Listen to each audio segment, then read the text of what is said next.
So I had no intention of making another book haul video a week after my last one, but I sold like 50 books and immediately bought more because that's how that works. Some of them I picked up from a library sale, I think. I can't remember now. They were like $1 a piece or something. And then the rest I picked up at the Half Price Books flagship in Dallas, Texas. It's in North Dallas. It's like the size of a Target. It's huge. So let's just work through what I found. Real good stuff. One of which is a book I'm currently listening to on audio, and I was desperate to find a hard copy. And I also picked up the ugliest cover I have ever seen on a book. I can't wait to get to that. Another book I've been looking for 5 years. 5 years I've been searching for this thing in person. Yeah, I could have got it on eBay, but I didn't. I wanted to find it in person, and it only took me 5 years. So let's start with Truman Capote in Cold Blood. I'm not sure I will even read this. Lots of people talk about it, and I picked it up for like 50 cents.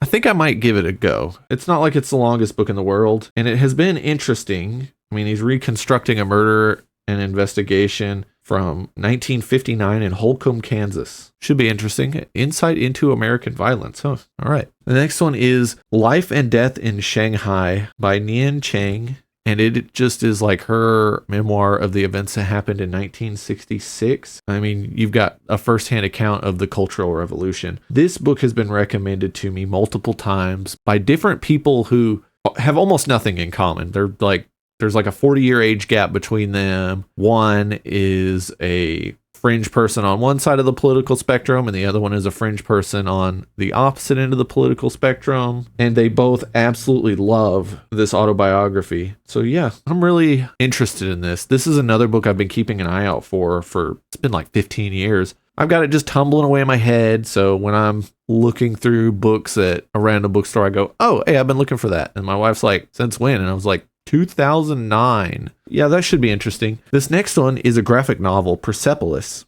by Marjane Satrapi. Sorry if I'm mispronouncing that. I am an uncultured swine. And what I know about this is it's a graphic novel. I think it takes place during the Islamic Revolution. Yeah, I've heard this is very unsettling, but you follow a girl from the age of 6 to 14 during all of those events, and it's something I've been looking forward to reading for a while now. Yet again, it got mentioned in a book group I'm in online, and they read it as a group, and I just forgot to. And I'm really happy I found a copy. This next one I've been looking for a while too. All these books, I've just been searching for a long time. Dilvish the Damned by Roger Zelazny. I needed this because I wanted to start reading the duology, I think this is, or something. And I wanted a book club edition hardcover because they weren't really printed in any other form of hardcover. So I finally nabbed this one. One thing about the Half Price Books flagship store, and I only took one picture, so I'll post it here, is their prices are so much better than my local Half Price Books. My local Half Price Book sucks. They want to sell you a ratty hardcover for $14, and then you go to the flagship store and it's like $9. And like this would have been like $18 at my local Half Price Books. It was $8 at the flagship store. It's just weird. It's gotten to the point now when I go to a normal Half Price Books, I have like sticker shock when I pull one off the shelf. I'm like, hey, I've been looking for that. And I'm like, well, not for that price. And I just put it back. And the deals are just few and far between now. But every book I picked up at that Half Price Books flagship store, I was like, yeah, this is a reasonable price. I listened to this book on audio and I wanted a paper version because I'm just a really big fan of it. And that's Broken Angels by Richard K. Morgan, part of the Takeshi Kovacs novels. And the nice thing about this one is it doesn't have the stupid Netflix sticker on it. That's not a sticker. It's part of the graphic design and it drives me nuts. These are great. I mean, it's cyberpunk, like it says on the front. It's basically like Philip K. Dick cyberpunk noir. I mean, it's great. It's good techno noir or something. I don't really know what to call it. Now, these next two I've been looking for a while. I actually have them bookmarked from a rare bookseller because the price is still reasonable, but I managed to find these, so now I don't have to buy them from there for $25 a piece. I found both of these.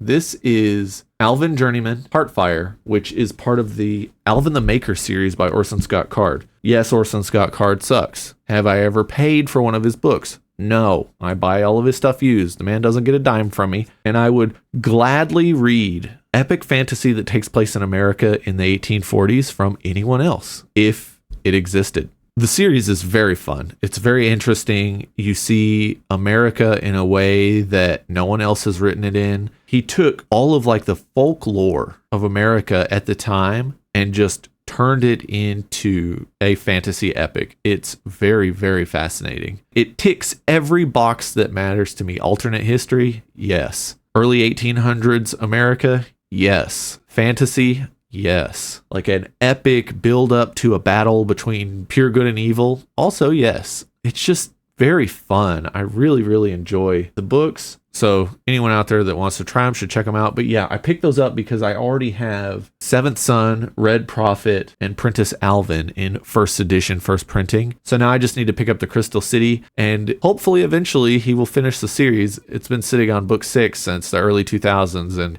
he's supposedly been working on it for the last few years, but I guess we'll see if it ever gets completed. I've been happy with what we've gotten so far, so I'm not too worried about it. Now this next set, and I said set, so I'll show you them one at a time. I found them, and at first I only saw 2 of them, and I was like, oh no, these are just something else.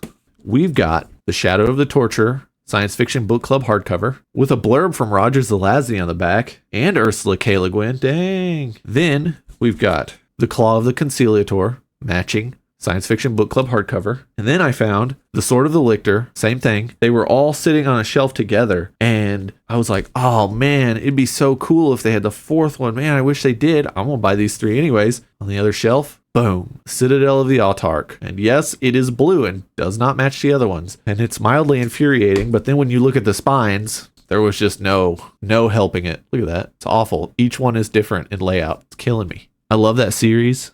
I already have the Tor trade paperbacks. It's like Shadow and Claw and Sword and Citadel, I think is what the other one's called. And those are nice to read, but those are nice for my shelf. They're beautiful. They look like the first editions that I cannot afford. So I'm pretty excited that I found those. I want to read the series again. I didn't finish the 4th book. I thought I did, but the first 3.5 books melted my brain to the point that I deluded myself into thinking I finished them. So I'm going to read them again, probably in the next year or 2. I'm going to be taking my time though. I'm going to read maybe chapter at a time, very slow, and enjoy rereading Gene Wolfe or one of the other podcast that does a breakdown of each chapter and just really soak it all in. Gene Wolfe is just something else. I mean, his writing just melts my brain every time I read it. I love it, but it's almost too much, so definitely got to take my time. Now, my wife insisted that we pick up another John D. MacDonald book,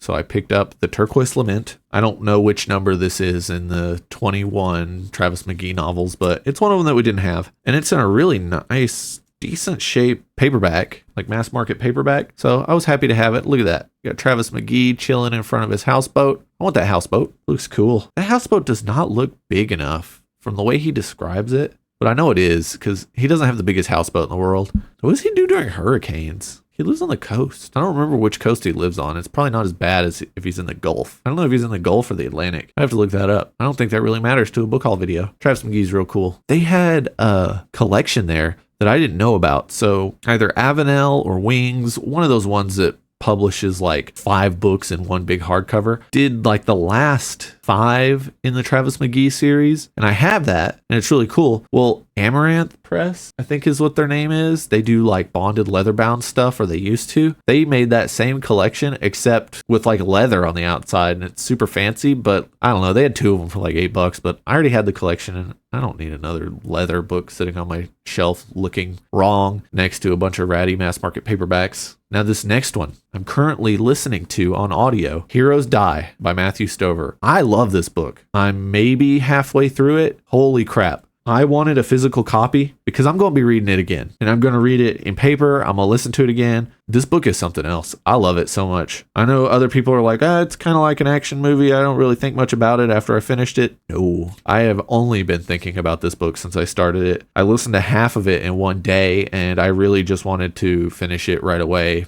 It's so good. I don't understand how it works. The Library Ladder has a video about Heroes Die, and yeah, it doesn't make sense that it works, but it does. It works in all the best ways. There's nothing subtle about it, and I don't care. I don't need subtlety. It's so good. Everyone should pick up a copy of Heroes Die. I want a hardcover first edition, but that'll be later. Now, let's move on to the ugliest cover I have ever seen on a book. It's by Misha Merlin, and they were a publisher in the early 2000s. And I will make a video about Misha Merlin at some point. It's really interesting. But let's just look at this. It's hideous. It's so ugly. I just can't believe how ugly it is. I'll try and post a image, like a still image too. I just wanted to show you this book is so ugly. This is Tough Voyaging by George R. R. Martin, and it has a collection of like science fiction stories that he wrote in this little universe.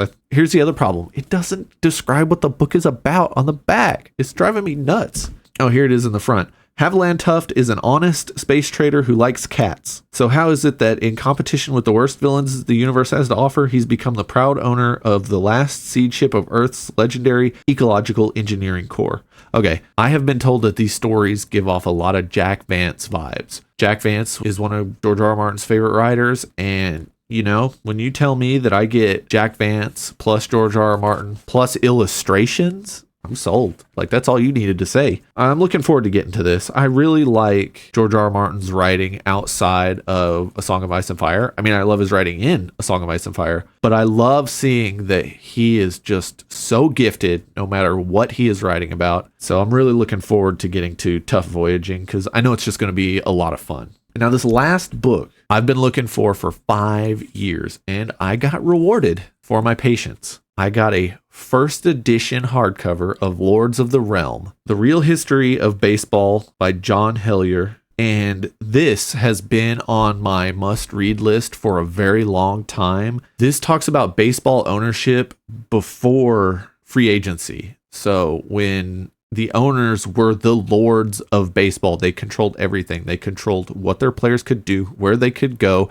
whether or not they would have a job. No one had rights but ownership. And just talking about like greedy ownership in baseball, and you know, this was 40 years ago, but hasn't changed. Ownership is still awful. You look at the A's or you look at the Pirates, and it's like, come on, man, literally spend any amount of money. Like, can you try? Look at Kansas City this year. They didn't spend a lot of money.